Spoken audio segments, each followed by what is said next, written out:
G'day guys, it's Swiley here. Just wanted to put something together to explain to some of the new people about UTXOs because I saw a video on what Bitcoin did the other day, and it was meant to talk about UTXOs, but it got so deep so quick it just like lost control. It was just too advanced, far too advanced. So I'm breaking this down for noobs just to make it really easy, right? So let's start off with what it is. So a UTXO is basically an unspent transaction output.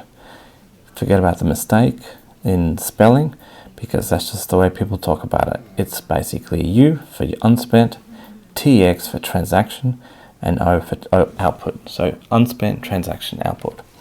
Now, when it comes down to the unspent transaction output, most addresses which have funds in them and have not yet been spent are basically a UTXO. So originally, this address here would have had 0.248 Bitcoin in it. So that would have been a UTXO. But of course, in this transaction, it gets spent. And then it goes to two brand new UTXOs. One that goes to 12GV and 3L3Q. Right, so they become the new UTXOs. Now, this UTXO here, it gets completely destroyed. It gets wiped. It gets taken off the Bitcoin stack, which is basically stored in another file next to the blockchain. So there's actually a file which has all the blocks in it, and there's also a stack which basically collates all active transactions, just so they're easier to find, so they don't have to go through the entire blockchain all over again. They basically collect everything that has not yet been spent, and that way they're ready to go. So all these UTXOs will be in that Bitcoin stack, and the actual blockchain is just a history of everything that's been done, and that includes everything that's been spent and some things which have been unspent. So in this particular case, this 3F2 address forwards on 0.248. Now I believe, because this is a 3 address, this is a SegWit address, and because it's going to a 1 address, which is basically a legacy address, I believe this to be the actual sender's address. And the reason why I believe that is because, for one, perhaps because it's the first line, sometimes that does vary, but also because this one here is a 3. I'll just do that. So this one here is a 3, and so is this one. That's a 3. Now that's just maybe just a tiny hint. It might not really mean it. I might be completely wrong here, but you would think that a wallet which has 3 addresses in it has got other 3 addresses to receive back into it again. So you would believe that the legacy address would be the one where it's forwarding out. Now, if you ever go out there and open up a wallet, and let's say, and if you see that it has like 12 addresses, hopefully they're all of one series. They're all either 1s, or they're all 3s, or they're all BC1s.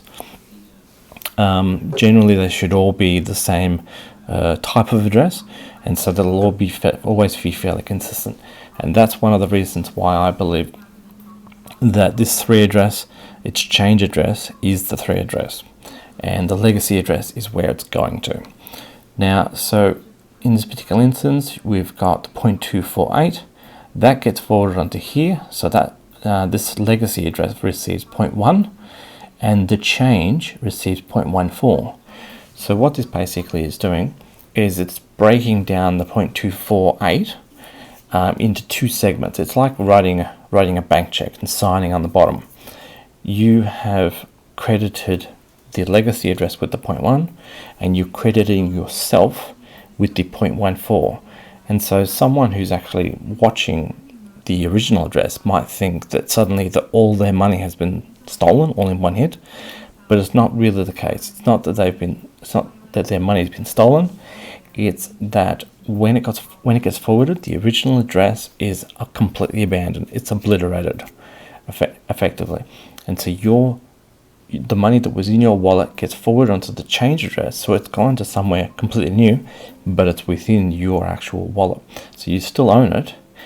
It's just that if you're keeping a watch on the old address, it won't appear there anymore. Now, if you did your maths and you inputted these together, you'd find that it doesn't quite equal 0.248. There's a little discrepancy. And I've done this numbering over here. So the original here is 0.248, 153, etc., etc. You get the idea. And if you take out the sending money, and if you take out the change, which goes returned to your wallet, you'll notice that there is 0.001 missing from this calculation. Now, why doesn't it simply go to an address? Well, because the miner doesn't really nominate. I mean, the miner can nominate the address, but it doesn't really matter, because what it does is it just gets left off the actual transaction.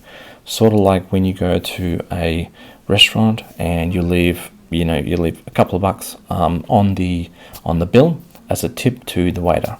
So you just basically leave some change behind, and that will just, when the miner does the proof on the entire block itself, it will pick up on all of the missing satoshis which have not calculated out, and that will be its reward. So its fee will go straight up to the miner.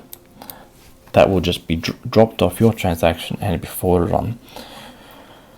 Now, in terms of the blockchain, so that you can visualize what's actually happening, let's say the original UTXO was over here at this particular block. So what's happened is, and let's say for instance that this transaction is this one over here. And so when you go to spend it, it picks this particular transaction up, and it creates the new transaction in this block down the line. So this transaction here fits into this particular block. And we'll put a thing in there. Okay, so the UTXO from back here, that is completely destroyed. So let's put a line through that. So that's completely destroyed. Everyone else's UTXO is still trapped in that block, but your UTXO is now gone from there.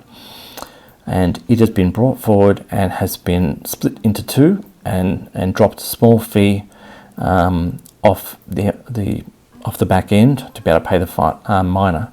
And so the transaction for the merchant has been received, and your change has been received, and this block gets mined, it gets solved, and then the blockchain presses on. Now, in regards to what the wallet and all that sort of stuff is going on, so let's say that you went and bought the actual coins on the exchange. Now, naturally, if you've set up a wallet, you've done your 12 words, and you're ready to go, and you've backed it up on paper, you've made duplicates, etc., you will copy this wallet address number 1 into the exchange. You'll set your 2FA, type your password, whatever it requires to actually take it out, and the exchange will forward the transaction from their address into your address. And so one thing you might notice sometimes is, if you actually look on the Blockchain Explorer, let's say they've got a fairly large pool of Bitcoin together, you've got to understand that the Bitcoin that you have on an exchange is actually part of a very, very large pool. So let's say like what some of these transactions are above, let's say you've only got 0.1, but they have 50 Bitcoin in their wallet, then they're going to be sending 49.9 back to themselves, and you're only going to receive 0.1. The exchange will take their change back and put it back in their wallet, and you'll only receive the 0.01. Now that will go into your wallet address, and when you set up your wallet, you really want to be using a wallet which actually can generate more addresses than one.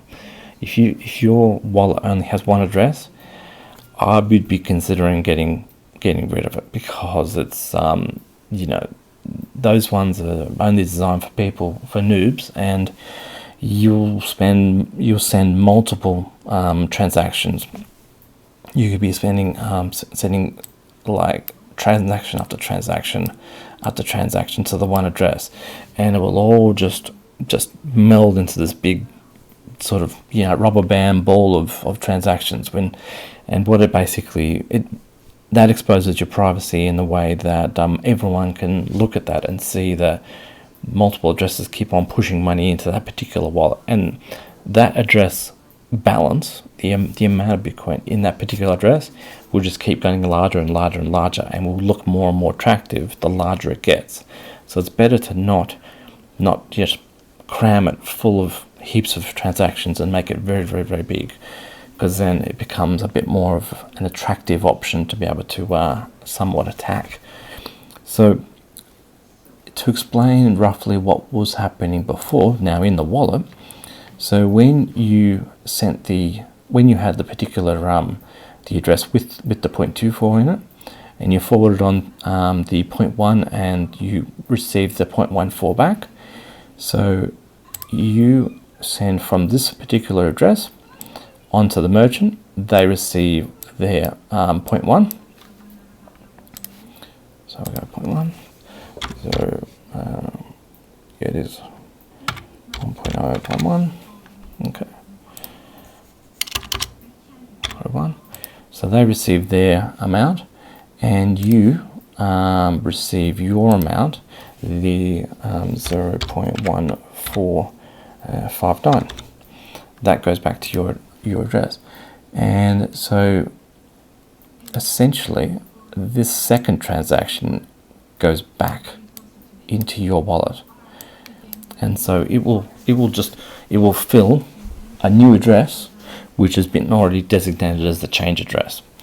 And so your the original amount from address 1 will be completely destroyed, and which is another reason why it's a good idea not to send 15 transactions to one particular address. It's better to have singular addresses. That way, when one address gets burnt, it gets burnt and it doesn't see the light of day again.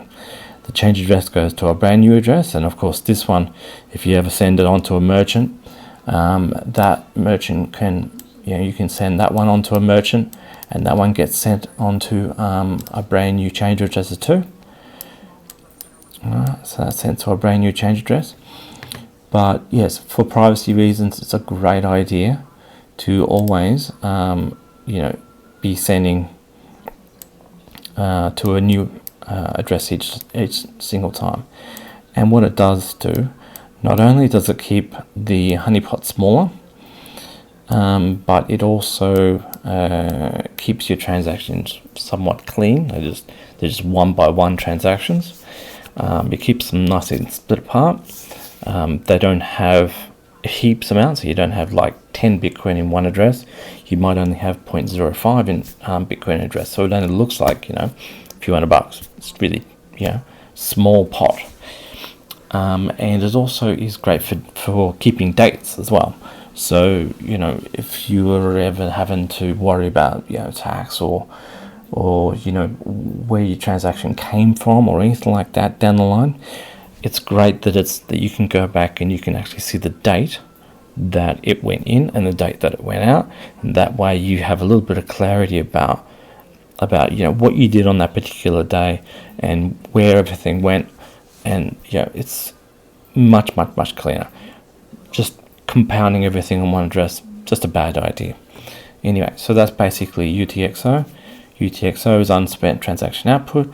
It's where one address which was filled gets destroyed, sends it on to a brand new address plus a change address, and gets minted into a brand new block.